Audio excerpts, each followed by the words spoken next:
এয়া আকাশবাণী গুৱাহাটী সন্ধিয়াৰ আঞ্চলিক বাতৰি পঢ়িছো অৰুণিমা গোস্বামীয়ে আৰু মোৰ সৈতে আছে ঋতুস্মিতা তামলী।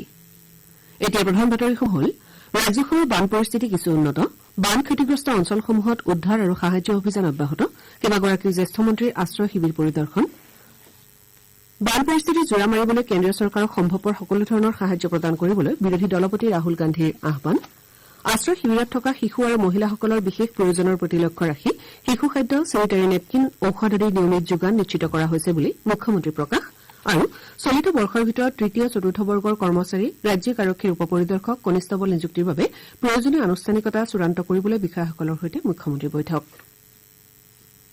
এতিয়া শুনো বিতং বাতৰি। বতৰ ফৰকাল হোৱাৰ পৰিপ্ৰেক্ষিতত ৰাজ্যখনৰ বান পৰিস্থিতি কিছু উন্নত হৈছে যদিও ২৮খন জিলাৰ প্ৰায় ২২ লাখ লোক এতিয়াও বানৰ কবলত আছে। বানত বিগত ২৪ ঘণ্টাত ৮জন লোকে প্ৰাণ হেৰুওৱাৰ ফলত ৰাজ্যখনত শেহতীয়া বানত মৃত্যু হোৱা লোকৰ সংখ্যা ৬৬লৈ বৃদ্ধি পাইছে। ৰাজ্যখনৰ ৯৭টা ৰাজচক্ৰৰ ৩,৪০০ খনৰো অধিক গাঁও বানত প্লাবিত হৈছে আৰু ৬৮,০০০ হেক্টৰৰো অধিক কৃষিভূমি বানত বুৰ গৈ আছে। বিগত ২৪ ঘণ্টাত এনডিআৰএফ, এছডিআৰএফ আৰু অন্যান্য উদ্ধাৰকাৰী বাহিনীয়ে বিভিন্ন প্ৰান্তৰ পৰা ২১৮জন লোকক উদ্ধাৰ কৰে। প্ৰশাসনে স্থাপন কৰা ২৬৯টা আশ্ৰয় শিবিৰত ৫৩,০০০ৰো অধিক লোকে আশ্ৰয় লৈ আছে। ইপিনে কেন্দ্ৰীয় জল আয়োগে প্ৰকাশ কৰা তথ্য অনুসৰি ব্ৰহ্মপুত্ৰ আৰু বৰাক নৈৰ লগতে আন কেইবাখনো নৈ উপনৈৰ জলস্তৰ বিপদসীমাৰ ওপৰত আছে। বিগত ২৪ ঘণ্টাত অন্যান্য আন্তঃগাঁথনিৰ লগতে ১৭২টা পথ আৰু ৬খন দলং ক্ষতিগ্ৰস্ত হৈছে।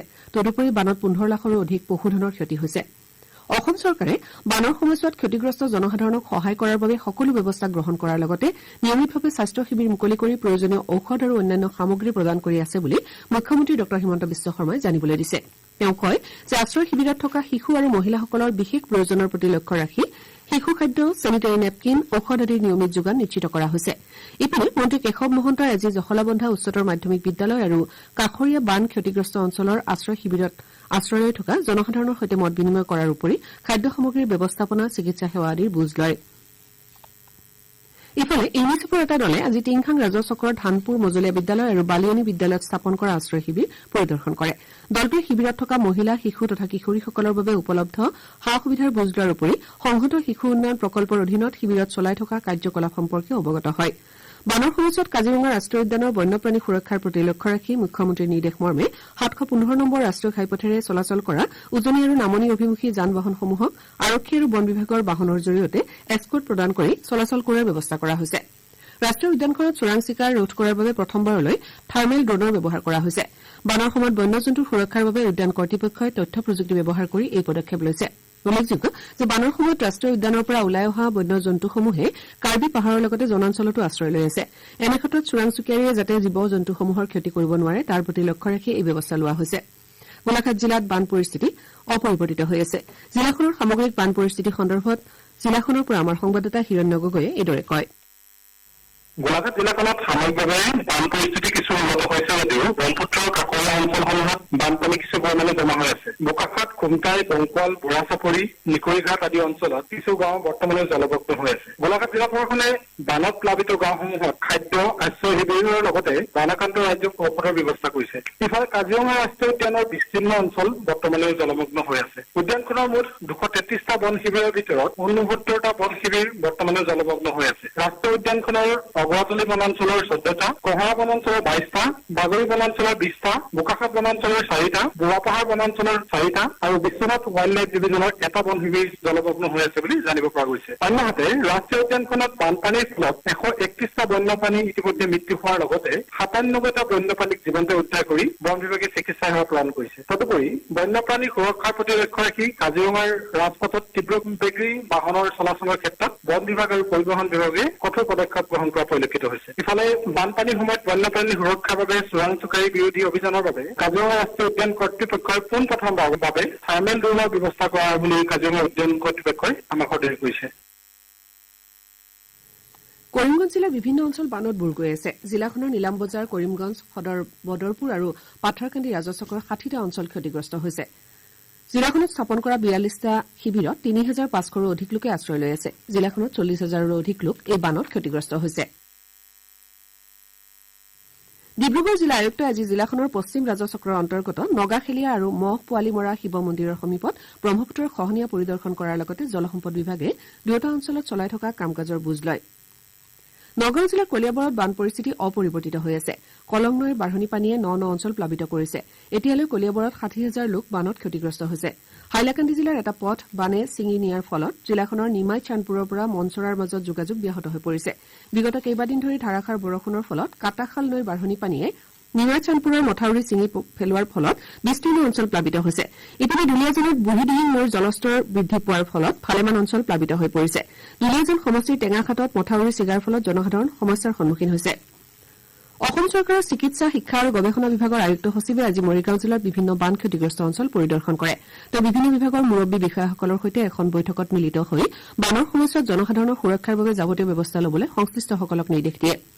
বৰপেটা জিলাৰ সামগ্ৰিক বান পৰিস্থিতি কিছু উন্নত হৈছে। পানী হ্ৰাস পোৱাৰ পাছত বিভিন্ন অঞ্চলত ৰোগৰ প্ৰাদুৰ্ভাৱ হোৱাৰ আশংকা কৰি স্বাস্থ্য বিভাগে শিবিৰ মুকলি কৰাৰ লগতে সজাগতা সভা অনুষ্ঠিত কৰিছে। জিলাখনৰ যুটীয়া স্বাস্থ্য সঞ্চালকে প্ৰকাশ কৰা মতে নৌকা স্বাস্থ্য কেন্দ্ৰৰ জৰিয়তে চৰ অঞ্চলসমূহত এনে শিবিৰ মুকলি কৰা হৈছে। তদুপৰি পোহনীয়া জীৱ জন্তুৰ বাবেও জিলা পশুপালন আৰু পশু চিকিৎসা বিভাগে শিবিৰ মুকলি কৰিছে। ধুবুৰী জিলাৰ বিলাচীপাৰাৰ বান পৰিস্থিতি সামান্য উন্নত হৈছে যদিও বিস্তীৰ্ণ অঞ্চল প্লাবিত হৈ আছে। গোৱালপাৰা জিলাত বান পৰিস্থিতি পূৰ্বতকৈ উন্নত হৈছে যদিও জিলাখনৰ ৩৩৪খন গাঁৱৰ বিভিন্ন অঞ্চল বানত বুৰ গৈ আছে। শেহতীয়া বানত জিলাখনৰ ৯৫,০০০ লোক ক্ষতিগ্ৰস্ত হৈছে। ইপিনে AIUDFৰ সভাপতি বদৰুদ্দিন আজমলৰ নেতৃত্বত আজি বিধায়ক চিৰাজুদ্দিন আজমল আৰু নজৰুল হকে মুখ্যমন্ত্ৰীক সাক্ষাৎ কৰি অসমৰ সাম্প্ৰতিক বান পৰিস্থিতি সন্দৰ্ভত এখন স্মাৰক পত্ৰ প্ৰদান কৰে। এই পত্ৰত ক্ষতিগ্ৰস্ত ৰাইজক প্ৰয়োজনীয় সুবিধা আগবঢ়োৱাৰ লগতে মথাউৰিসমূহ সঠিকভাৱে নিৰ্মাণ কৰিবলৈ আহ্বান জনোৱা হৈছে। तारीख पे तारीख, तारीख पे तारीख। लेकिन अब ऐसा नहीं, FIR करना आसान नहीं। आसान बन गया अब। पता नहीं जांच में कुछ हो भी रहा है या नहीं। अब पूरी जानकारी मिलेगी। क्या मोबाइल में जो फोटो है उसे सबूत मानेंगे वो? माना जाएगा दोस्त। कल की बातें, कल की बात पुरानी, नए कानून लिखेंगे नए भारत की कहानी। ये नई आजादी, ये नई आजादी। ये सुधारवादी हैं, नहीं है ये दंड प्रधान। टेक्नोलॉजी का अधिक उपयोग, मिलेगा तेज न्याय। पीड़ित को ये देते हैं कई नए अधिकार। अपराधों के लिए हैं इसमें कड़े प्रावधान। न्याय केंद्रित कानून लिखेंगे अब नए भारत की कहानी। नए आपराधिक कानून 1 जुलाई 2024 से लागू। आजाद भारत अपने कानून। आजादी, ये नई आजादी। অসমৰ বান পৰিস্থিতিৰ মোকাবিলা কৰিবলৈ কংগ্ৰেছ সাংসদ তথা বিৰোধী দলপতি ৰাহুল গান্ধীয়ে কেন্দ্ৰীয় চৰকাৰক সম্ভৱপৰ সকলো ধৰণৰ সাহায্য প্ৰদান কৰিবলৈ আহ্বান জনাইছে। সাংসদগৰাকীয়ে আজি কাছাৰ জিলাৰ ফুলেৰতলৰ বান শিবিৰ পৰ্যবেক্ষণ কৰি বান ক্ষতিগ্ৰস্তসকলৰ সৈতে মত বিনিময় কৰে। ইয়াৰ পূৰ্বে অসম প্ৰদেশ কংগ্ৰেছ কমিটিৰ সভাপতি ভূপেন কুমাৰ বৰাৰ নেতৃত্বত এটা প্ৰতিনিধি দলে ৰাজ্যৰ বান সমস্যা সন্দৰ্ভত সাংসদগৰাকীক এখন স্মাৰক পত্ৰ প্ৰদান কৰে। স্মাৰক পত্ৰখনত বানৰ ভয়াৱহ প্ৰভাৱৰ ওপৰত আলোকপাত কৰি ক্ষতিগ্ৰস্তসকলে সন্মুখীন হোৱা পৰিস্থিতিৰ বিষয়ে উল্লেখ কৰা হৈছে। লগতে কেন্দ্ৰৰ পৰা লাভ কৰা সাহায্য সন্দৰ্ভতো প্ৰতিনিধি দলটোৱে পত্ৰখনত গুৰুত্ব আৰোপ কৰে। বান শিবিৰ পৰ্যবেক্ষণৰ অন্তত তেওঁ মণিপুৰত উপস্থিত হয়। সাংসদগৰাকীয়ে জিৰিবামত হিংসাৰ বলি হোৱা একাংশ লোকৰ সৈতে মত বিনিময় কৰে। ইয়াৰ পাছত তেওঁ চুৰাচান্দপুৰলৈ গৈ আশ্ৰয় শিবিৰ পৰিদৰ্শন কৰে। নীতি আয়োগৰ বিশেষ কাৰ্যসূচী সম্পূৰ্ণতা অভিযান অসমতো অব্যাহত আছে। এই অভিযানৰ অংশ হিচাপে যোৱা ১ জুলাইৰ পৰা বাক্সা জিলাতো বিভিন্ন কাৰ্যসূচীৰ আয়োজন কৰা হয়। কালি সন্ধিয়া প্ৰচাৰিত আকাশবাণী গুৱাহাটীৰ চলন্তিকা অনুষ্ঠানত আয়ুক্ত কৃষ্ণ বৰুৱাই জিলাখনত ৰূপায়ণ হৈ থকা সম্পূৰ্ণতা অভিযানৰ খতিয়ান দাঙি ধৰে। আয়ুক্তগৰাকীয়ে সদৰি কৰা মতে বাক্সা জিলাত এই অভিযান ১ জুলাইৰ পৰা ৩০ ছেপ্টেম্বৰ পৰ্যন্ত চলিব। ৬টা বিভাগত কেন্দ্ৰীয় চৰকাৰে দিয়া লক্ষ্য নিৰ্ধাৰণৰ বাবে জিলা প্ৰশাসনে সকলো ব্যৱস্থা গ্ৰহণ কৰিছে বুলি আয়ুক্তগৰাকীয়ে প্ৰকাশ কৰে। জিলাখনৰ 2টা সমূহীয়া স্বাস্থ্য কেন্দ্ৰ, 2খন আদৰ্শ চিকিৎসালয়, ২৭খন প্ৰাথমিক স্বাস্থ্য কেন্দ্ৰ, ১,৪৫৩টা অংগনৱাড়ী কেন্দ্ৰ আৰু ২২টা আদৰ্শ অংগনৱাড়ী কেন্দ্ৰৰ জৰিয়তে সম্পূৰ্ণতা অভিযানৰ অধীনত গৰ্ভৱতী মহিলাসকলক সজাগ কৰাৰ প্ৰয়াস চলোৱা হ'ব বুলি আয়ুক্তগৰাকীয়ে জানিবলৈ দিয়ে। শ্ৰোতাসকলে সন্ধিয়াৰ আঞ্চলিক বাতৰি শুনিছে আকাশবাণী গুৱাহাটী কেন্দ্ৰৰ পৰা। পৰৱৰ্তী বাতৰি শুনক ঋতুস্মিতা তামুলীৰ পৰা। মুখ্যমন্ত্ৰী হিমন্ত বিশ্ব শৰ্মাই তৃতীয় চতুৰ্থ বৰ্গৰ কৰ্মচাৰী নিযুক্তি, ৰাজ্যিক আৰক্ষীৰ উপ পৰিদৰ্শক, কনিষ্টেবল নিযুক্তিৰ বাবে প্ৰয়োজনীয় সকলো আনুষ্ঠানিকতা আলোচনা চূড়ান্ত কৰাৰ বাবে সংশ্লিষ্ট বিষয়াসকলৰ সৈতে এখন বৈঠকত মিলিত হয়। বৈঠকত পৰীক্ষা প্ৰক্ৰিয়া স্বচ্ছতা বজাই ৰখাকে ধৰি নিযুক্তি সন্দৰ্ভত বিস্তৃতভাৱে আলোচনা কৰা হয়। অহা বছৰৰ আৰম্ভণিতে স্বচ্ছতা বজাই ৰাখি চৰকাৰী চাকৰি ৰাজ্যৰ দক্ষ যুৱক যুৱতীসকলক নিযুক্তি দিয়াৰ ক্ষেত্ৰত অগ্ৰাধিকাৰ দিয়া হ'ব বুলি মুখ্যমন্ত্ৰীগৰাকীয়ে প্ৰকাশ কৰিছে। আনহাতে তেওঁ জনতা ভৱনত ৰাজ্যৰ প্ৰস্তাৱিত সংৰক্ষিত বনাঞ্চল সন্দৰ্ভত এখন বৈঠকত মিলিত হৈ পৰিৱেশ সংৰক্ষণ আৰু সেউজ আৱৰণ বৃদ্ধিৰ বিষয়ে বিস্তৃতভাৱে আলোচনা কৰে। মুখ্যমন্ত্ৰীগৰাকীয়ে বৈঠকত স্থানীয় বসতি মাটিকালিৰ পৰিমাণ আদিকে ধৰি বিভিন্ন বিষয় বিতংভাৱে অধ্যয়ন কৰি ইতিবাচক আৰু গঠনমূলক পদক্ষেপ লোৱাৰ দিশত যাৱতীয় ব্যৱস্থা গ্ৰহণ কৰিবলৈ সংশ্লিষ্ট কৰ্তৃপক্ষক নিৰ্দেশ প্ৰদান কৰে। আন এখন বৈঠকত অংশ লৈ তেওঁ খেল মহাৰণৰ প্ৰতিভাৱান খেলুৱৈসকলৰ ক্ৰীড়া প্ৰতিভা অধিক বিকশাই তোলাৰ ক্ষেত্ৰত যাৱতীয় ব্যৱস্থা গ্ৰহণ কৰিবলৈ সংশ্লিষ্ট বিষয়াসকলক আহ্বান জনায়। প্ৰধানমন্ত্ৰী নৰেন্দ্ৰ মোদী আজি চৰকাৰী ভ্ৰমণসূচীলৈ ৰাছিয়াৰ মস্কোত উপস্থিত হৈছে। মস্কোৰ বিমান বন্দৰত তেওঁক গাৰ্ড অৱ অনাৰ প্ৰদান কৰা হয়। ৰাছিয়াৰ প্ৰথম উপ প্ৰধানমন্ত্ৰী ডেনিছ মন্টোভে তেওঁক আদৰণি জনায়। ভ্ৰমণৰ প্ৰথম পৰ্যায়ত শ্ৰীমোদীয়ে মস্কোত 22 সংখ্যক ভাৰত ৰাছিয়া বাৰ্ষিক সন্মিলনত অংশগ্ৰহণ কৰিব। সন্মিলনত দুয়োখন দেশৰ দ্বিপাক্ষিক চুক্তি, প্ৰতিৰক্ষা, বাণিজ্য, বিনিয়োগ, শিক্ষা, সংস্কৃতি সন্দৰ্ভত আলোচনা কৰা হ'ব। আঞ্চলিক আৰু গোলকীয় পাৰস্পৰিক স্বাৰ্থজড়িত বিষয়ত দুয়োগৰাকী নেতাই বাৰ্তালাপ কৰিব।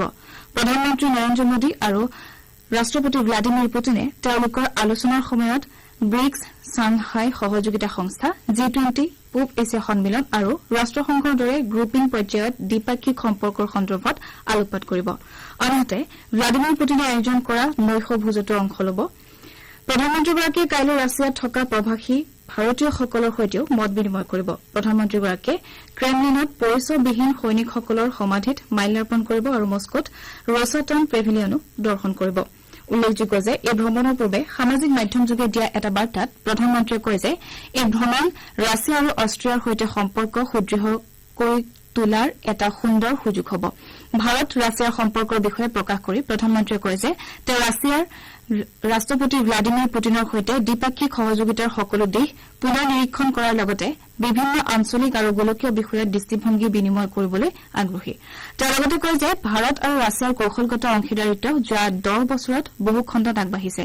এই খণ্ডসমূহৰ ভিতৰত প্ৰতিৰক্ষা, বাণিজ্য, বিনিয়োগ, শক্তি সহযোগিতা, শিক্ষা, সংস্কৃতি, পৰ্যটন আৰু পৰস্পৰৰ মাজত বিনিময় আদি অন্তৰ্ভুক্ত। শ্ৰীমোদীয়ে কয় যে ভাৰতে এই ক্ষেত্ৰত শান্তি আৰু সুস্থিৰতাৰ বাবে কাম কৰিবলৈ বিচাৰে। ৰাছিয়া ভ্ৰমণৰ পাছত প্ৰধানমন্ত্ৰীগৰাকীয়ে অষ্ট্ৰিয়াৰ ভ্ৰমণৰ বিষয়ে প্ৰধানমন্ত্ৰী নৰেন্দ্ৰ মোদীয়ে কয় যে ভাৰত অষ্ট্ৰিয়াৰ দৃঢ় তথা বিশ্বাসযোগ্য অংশীদাৰ আৰু দুয়োখন দেশে বহুত্ববাদৰ আদৰ্শ পালন কৰে। অষ্ট্ৰিয়াৰ ভ্ৰমণৰ কালছোৱাত তেওঁ ৰাষ্ট্ৰপতি আলেকজেণ্ডাৰ ডেন ডে ভেলেন আৰু চেঞ্চেলৰ কাৰ্ল নেহামমাৰক সাক্ষাৎ কৰিব। উল্লেখযোগ্য যে যোৱা 40 বছৰতকৈ অধিক সময়ৰ ভিতৰত এয়া হৈছে কোনো এগৰাকী ভাৰতীয় প্ৰধানমন্ত্ৰীৰ প্ৰথমটো অষ্ট্ৰিয়া ভ্ৰমণ। গুৱাহাটী মহানগৰীৰ পশ্চিম জ্যোতিনগৰৰ কালী মন্দিৰৰ সমীপত বৃহস্পতিবাৰে নলাত পৰি প্ৰাণ হেৰুওৱা অবিনাশ চৰকাৰৰ নামৰ শিশুটিৰ নুনমাটিৰ শ্যামনগৰৰ বাসগৃহত আজি মুখ্যমন্ত্ৰী হিমন্ত বিশ্ব শৰ্মা উপস্থিত হয়। মুখ্যমন্ত্ৰীগৰাকীয়ে শিশুটিৰ পিতৃ মাতৃৰ সৈতে মত বিনিময় কৰাৰ লগতে সমবেদনা জ্ঞাপন কৰে। উল্লেখযোগ্য যে বৃহস্পতিবাৰে সন্ধানহীন হোৱা শিশুটিৰ মৃতদেহ কালি ৰাজগড়ত উদ্ধাৰ কৰা হৈছিল। কংগ্ৰেছ দলৰ সাংসদ ৰাহুল গান্ধীয়ে আজি এই শিশুটিৰ মৃত্যুক লৈ গভীৰ শোক প্ৰকাশ কৰে। তেওঁ লগতে বানত প্ৰাণ হেৰুওৱা ৰাজ্যখনৰ প্ৰতিজন ব্যক্তিৰ পৰিয়ালক সমবেদনা জ্ঞাপন কৰে। অসম চৰকাৰে ৰাজ্যখনত সেউজ আৱৰণ বৃদ্ধি আৰু অধিক সংৰক্ষিত বনাঞ্চল এলেকা নিৰ্ধাৰণ কৰাৰ লক্ষ্যৰে ব্যাপক পৰিকল্পনা লৈ কাম কাজ অব্যাহত ৰাখিছে। মুখ্যমন্ত্ৰী হিমন্ত বিশ্ব শৰ্মাই আজি এই বিষয়ে প্ৰকাশ কৰি কয় যে ৰাজ্য চৰকাৰে 30টা প্ৰস্তাৱিত বন এলেকাক সংৰক্ষিত বনাঞ্চল হিচাপে নিৰ্ধাৰণ কৰাৰ পৰিকল্পনা লৈছে।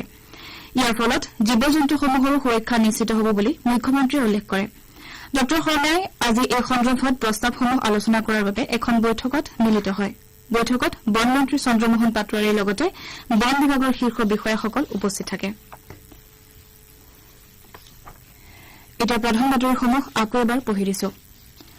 ৰাজ্যখনৰ বান পৰিস্থিতি কিছু উন্নত। বান ক্ষতিগ্ৰস্ত অঞ্চলসমূহত উদ্ধাৰ আৰু সাহায্য অভিযান অব্যাহত। কেইবাগৰাকীও জ্যেষ্ঠ মন্ত্ৰীৰ আশ্ৰয় শিবিৰত পৰিদৰ্শন। বান পৰিস্থিতি জোৰা মাৰিবলৈ কেন্দ্ৰীয় চৰকাৰক সম্ভৱপৰ সকলো ধৰণৰ সাহায্য প্ৰদান কৰিবলৈ বিৰোধী দলপতি ৰাহুল গান্ধীৰ আহ্বান। আশ্ৰয় শিবিৰত থকা শিশু আৰু মহিলাসকলৰ বিশেষ প্ৰয়োজনীয়তাৰ প্ৰতি লক্ষ্য ৰাখি শিশু খাদ্য, চেনিটেৰী নেপকিন, ঔষধ আদিৰ নিয়মিত যোগান নিশ্চিত কৰা হৈছে বুলি মুখ্যমন্ত্ৰীৰ প্ৰকাশ। আৰু চলিত বৰ্ষৰ ভিতৰত তৃতীয় চতুৰ্থ বৰ্গৰ কৰ্মচাৰী, ৰাজ্যিক আৰক্ষী উপ পৰিদৰ্শক, কনিষ্টবল নিযুক্তিৰ বাবে প্ৰয়োজনীয় আনুষ্ঠানিকতা চূড়ান্ত কৰিবলৈ বিষয়াসকলৰ সৈতে মুখ্যমন্ত্ৰীৰ বৈঠক। এটাৰ বাতৰি ইমানতে অন্ত পৰিল।